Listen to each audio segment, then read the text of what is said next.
so much for coming over to visit with me. I definitely needed the reminder to sit down and take a break. Sadie and I have been running all weekend. I've had 6 days off in a row. I know, right? That's rejuvenating in its own. Only we didn't rest and take it easy. No. My husband took a couple of days off too, and we took a trip down the coast of California, all the way down to Carmel by the sea. We went to Monterey. We stopped in Santa Cruz, and then we went all the way up to Pacifica and had a wonderful fish fry dinner. And I had a Irish coffee for the first time. I'm gonna check it off my bucket list. I didn't care for it. I don't think that it tasted very much like coffee. But hey, you know, when you turn another year, you gotta do something fun, right? Then I started the backyard.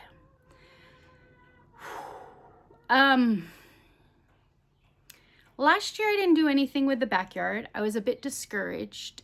We live in a desert. Everything is sand. And I was trying to adapt to native around me plants to grow here, thinking that they would stand a better chance.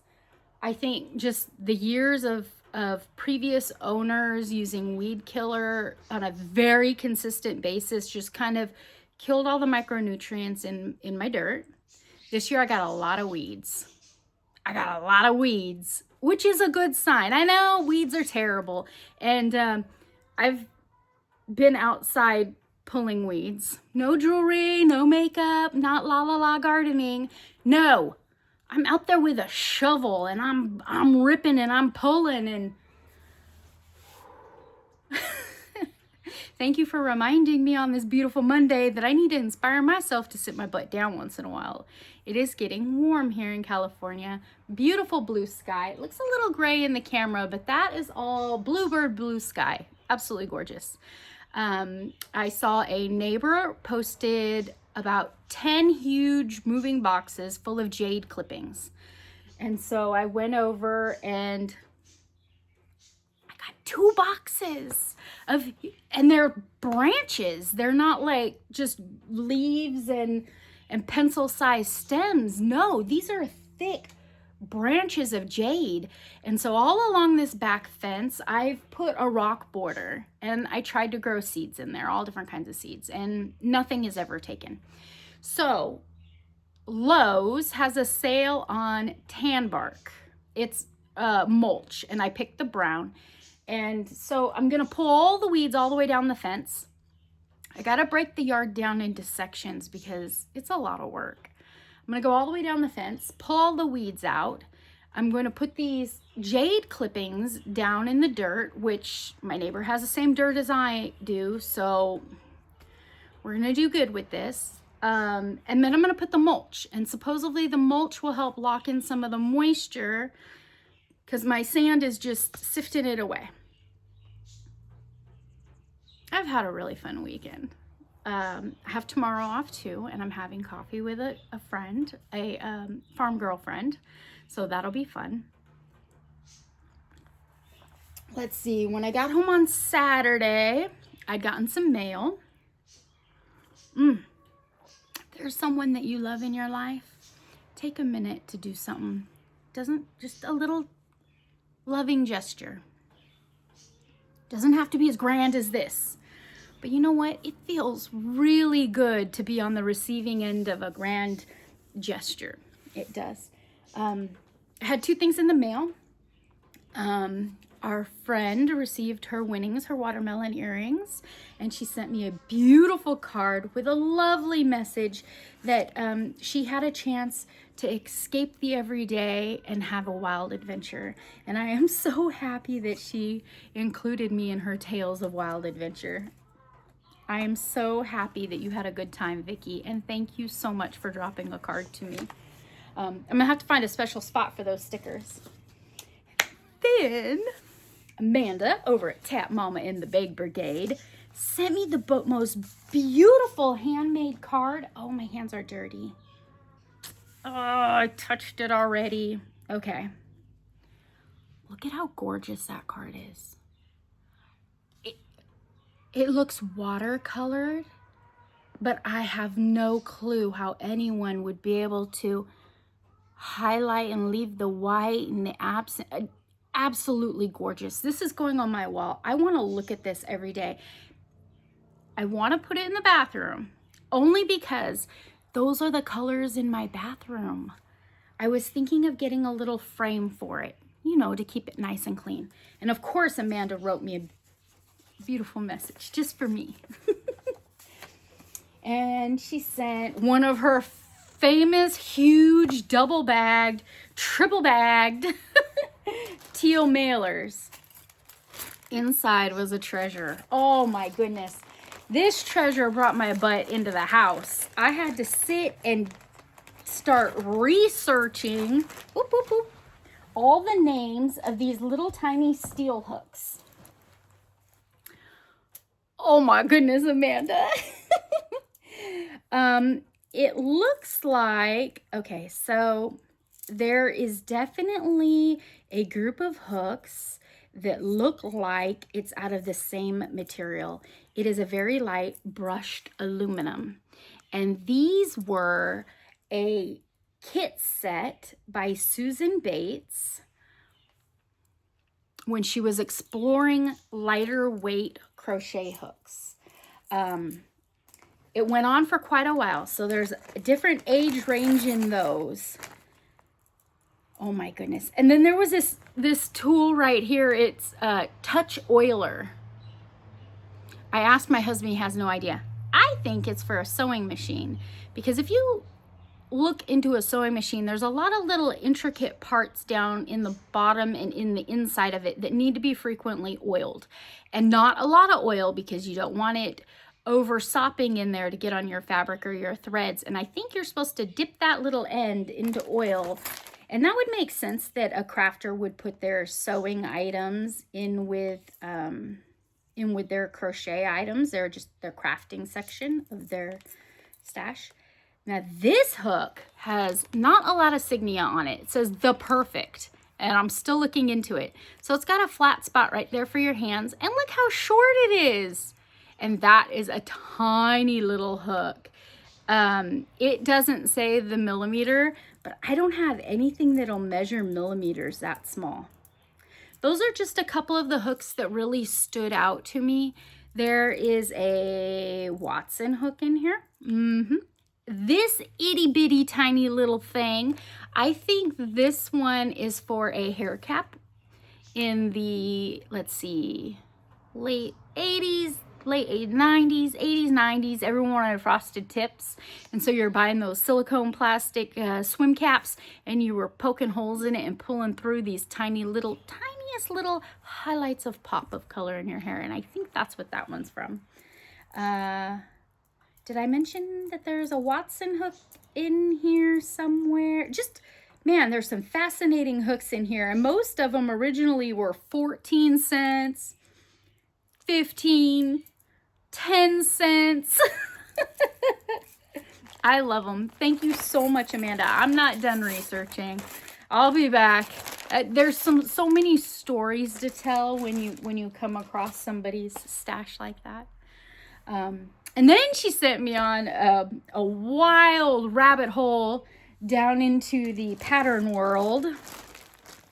Heck yeah. Thank you, Amanda. So this is Premier Bamboo Fair from Hirschner's, but I think there's a few other places that you can get it. I wanted all these colors together, all of them together in one thing. I didn't weigh each ball, but it looks like each ball was a skein. There is 260, simple math, 250 yards in each one. 2, 4, 6, 8. I think there's about 4 of each color, only 2 of the blue. I don't know. I spent hours one evening on Ravelry, on YouTube. I was Googling bamboo fair to see, you know, what kind of patterns have already been made with it specifically. I looked up two-way cottons. I'm having a blast with it. Absolutely no rush to start or end anything. They're bright, they're cheerful colors, and I am ready for spring. I am ready. We're done with winter. Goodbye, winter. California's leaping forward. Not doing it. I'm gonna get out in the sunshine from now on. I set up a little, I'll take a picture of my rose arbor. I got my roses all cleaned up. I had 2 big blue pots and I put Thompson grapes in them and they died. They completely died. So I thought, I ripped that grape out, I threw it on the ground and I hauled it to the front of the house and I was gonna put a kumquat tree, a citrus by the front door. I thought it was gonna be absolutely adorable. And then I noticed that the grape has these little green growths off of it.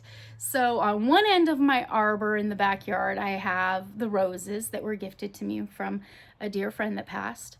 And then I have a bird bath in the middle, and then I put my grapes on the other end. So if those grapes really get to going, I'm gonna build a trellis, fence level, all the way across the backyard and just let those grapes grow. If they grow well in my sand, which they should because we have a lot of vineyards all around me. So I should be able to grow grapes. I'll go get more starts and I'll put them down there. And then down below on the ground will be all of the beautiful jade. We'll see. Here's for wishful thinking. Cheers. Oh man, I'm hoping this backyard can do something. I'm putting the effort into it. Definitely putting the effort into it. I pulled all the weeds out of my pomegranate tree. It's in a wine barrel, half a wine barrel. And the grocery outlet had freesia bulbs. It's a delicate little green stem that comes out and it gets these bright colored flowers all the way down it, and they smell sweet and peppery. I love them. They come up every spring. I have some in a couple of pots over on the back porch. They just smell amazing. They smell so good. So I put them in the bottom of my pomegranate tree and I put some wood chips on it. I'm putting wood chips on everything to help lock in moisture. Just hoping that if I get out there and when I water the chickens, I'll water everything else every morning. And hopefully those wood chips can hold and retain some of the water through the summer months. We'll see. We'll see what I can do. My California poppies, my lavender, and some, we call it sour dog grass. The dogs always seem to be attracted to it. It's just like a cloverish looking plant with a yellow flower on it, but all 3 of those colors, the orange from the California poppies, the yellow from the dog grass, and the lavender are just out there popping in the front yard. Oh, it looks beautiful. I'm gonna put a picture.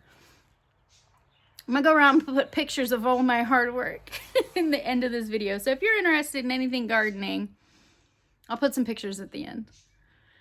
All right, that's enough of a break. I can see those weeds. So this you can see in, we're backward, right here. That is a Ryan's peach tree, and that green all along the bottom of it, that's weeds. That's that foxtail. I got to get all of that out there because if Sadie's going to be out there, I'm not playing around with foxtails. Those are so dangerous to dogs. So I really got to get out there and rip everything out while it's still green because they're still, you know, soft and spring-like, but I'm pulling everything out. I've got our green recycling yard waste out there and I'm filling it up. They come once a week. Gotta keep my baby safe in her backyard. She's doing a good job guarding it. I haven't seen not one stray cat out there. All right, I need to get back to work. Enough chit-chatting. Sit and crochet for me. I won't get to sit until this evening. I have been working on, I did the dishcloth. We pulled 2 crochet kits last Wednesday. You know what, friends? I need to cut it down to 1. I got a little overexcited because that one is a little pot of succulents.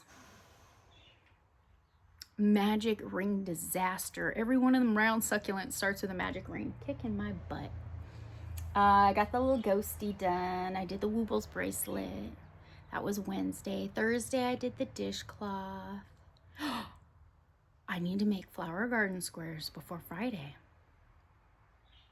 No, I need to go get those foxtails out of my backyard. Too many hobbies. All right, friends, take care. I really enjoy visiting with you, and I will see you again soon. Bye.